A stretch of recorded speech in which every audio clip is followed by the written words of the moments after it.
Hello po mga kabayan, kumusta kayo? Magandang buhay. Welcome po muli sa aking YouTube channel, Analisa Reality Vlog. Una sa lahat, shoutout po sa Pinuno Ka-Business, Ka-Business Official, Papa Dins TV, and Ka-Business Family. Please support po. At ang aking pong mga kasama mga reactors, Anime Reactors TV, Taong Gala, Kalingap Turak, Ma'am Fleurs Channel, at saka si Alminda Mix Vlog. Shoutout po sa lahat ng mga kagwangs.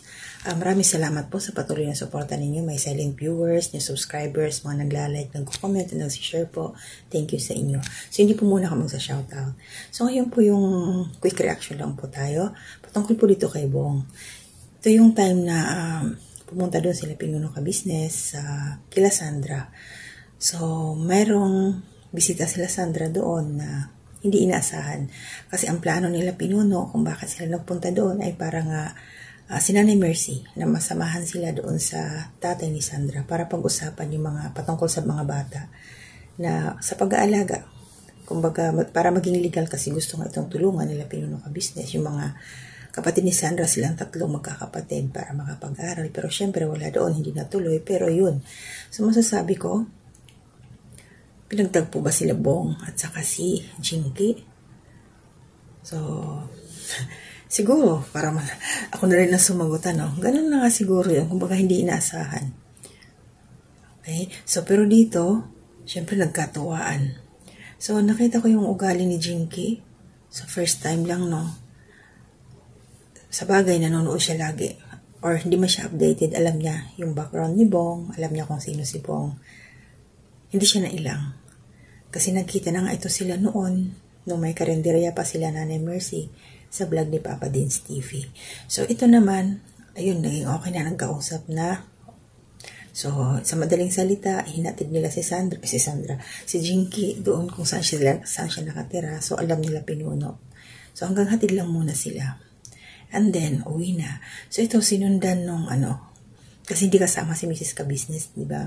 So, gusto kong pakinggan natin kung ano yung naging reaction naman ni Mrs. Ka-Business patungkol dito sa hindi inasahang pagkikita nila Bong at ni Jinky. Ito po.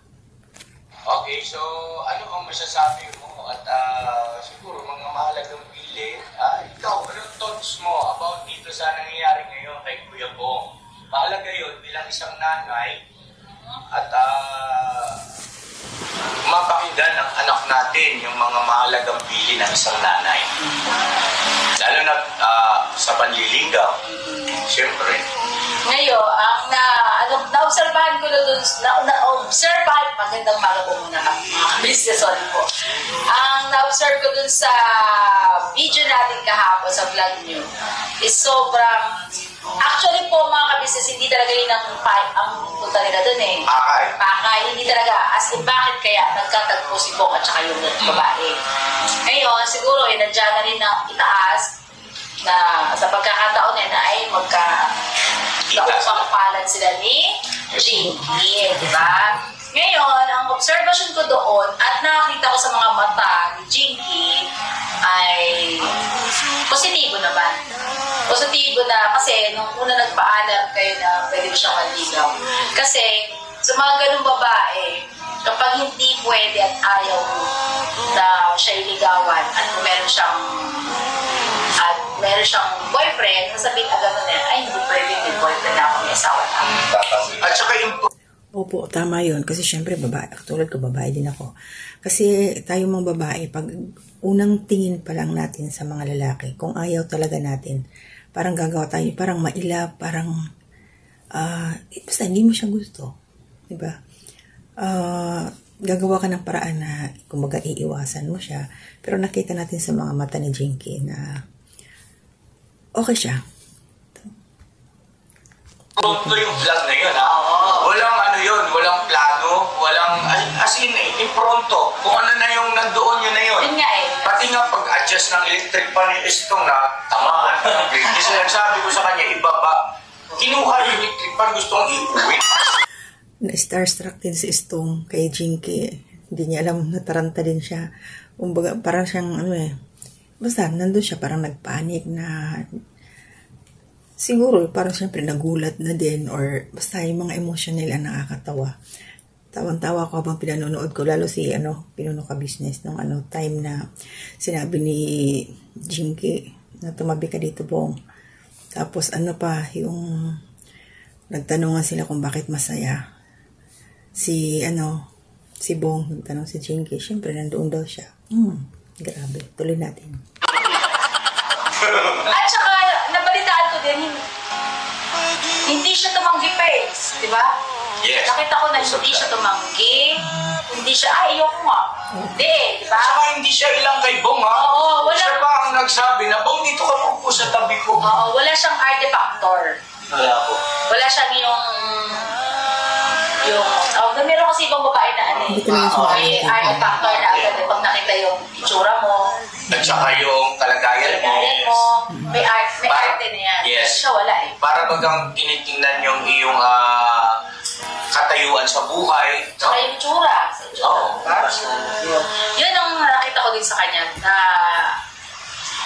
na basa ko sa kanya. At yun naman sa sinasabi, gusto mo ba siyang ligawan kay Bong? Nakapag ko kayo iba. Hindi. Okay. Kasi naman yun, Kuya Bong eh. Siyempre talagang makikita mo yung sa paniligaw mo eh. Diba? Ayun, nung tinanong ni Mrs. Ka Business yung gustong ligawan, si Bong dito, yung sagot niya, nakita niya kasi yung pananamit ni Jinky. So, pinaliwanag naman yun ni Pinuno Ka Business. Kasi bata pa si Jinky, tama nga, diba, 25 lang. Kumbaga, nakikiin siya sa kung ano yung trend ngayon. Pero, ayun, ito, kung ano yung sabi ni Mrs. Ka Business. Ikaw kasi ang... Talaga may pagka-conservative si Bong. Siyempre, lalaki. Ganda, makinis si Jinky. Lalaki na, diligawan mo siya. Siyempre, lahat ng magagawa mo, dapat gawin mo, diba? Sa paniligaw. Para lubos mo siyang makilala. Yes. Pero okay din naman ako doon sa parang getting to know each other muna sila.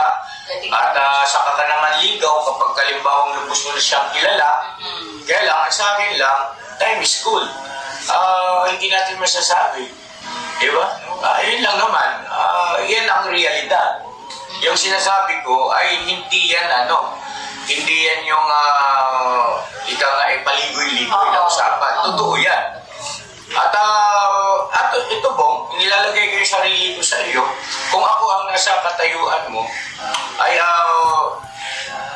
gagawin kong pinaka-the best kong magagawa para sagutin ka niya. Yes. Kasi, unang-una, Bong, walang anak. Ibig sabihin, hindi nagkaroon ng relasyon sa iba. Pangalawa, relasyong tinutukoy ko po mga ka-business, hindi yung boyfriend, girlfriend na. Ibig sabihin, yung baka nagkaroon ng anak sa Okay, hanggang doon lang tayo ng mga kababayan, ka-business, ka-papi, at sa kalingap. So yun, may plano. Alam ko meron ng lumabas na video na nag-video call na sila, pero ito lang dito tayo mag-focus patungkol sa naging reaction ni Mrs. Ka Business, mga advices kay Bong, na syempre naintindihan ko yung sinabi ni Pinuno dito na time is gold. Syempre, nagkakaedad na rin si Bong. Kung huwag nang pahabain ng prosesyon, kung sa simbahan din naman ang bagsak. Parang ganun yun. Kaya lang, syempre si Bong, kailangan na ipakita niya na yung sincerity na talagang para ma-win niya yung puso talaga ni Jinky. Kasi syempre, kahit nagkita na sila nung una, kailangan pa rin kilalanin yung isa't isa. So, sana, malayo kasi si Jinky, nagtatrabaho siya Sabi nga nasa Pasay. Pero gagawa naman to ng paraan.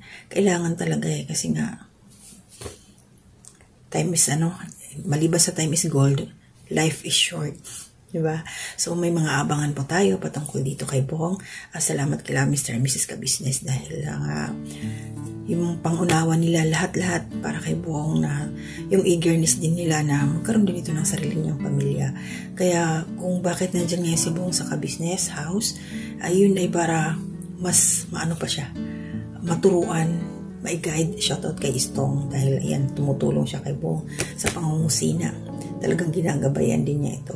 At ayun, sa last chance ni Bong sa Ka Business Family, harinawa Bong ay magbunga ito. Makamit mo yung inaasam na magkaroon ka ng sarili mong pamilya. Ito, bata pa si Si Jinky, 25 years old.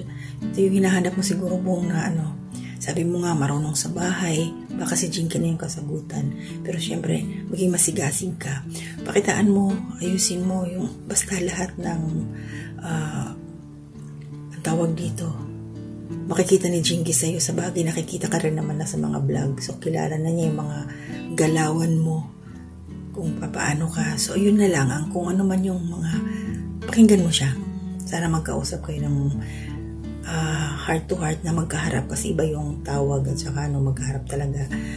Kung ano man yung mga, pakinggan mo siya kung ano yung gusto niya para sa inyo, para magkaintindihan kayo. Give and take lang.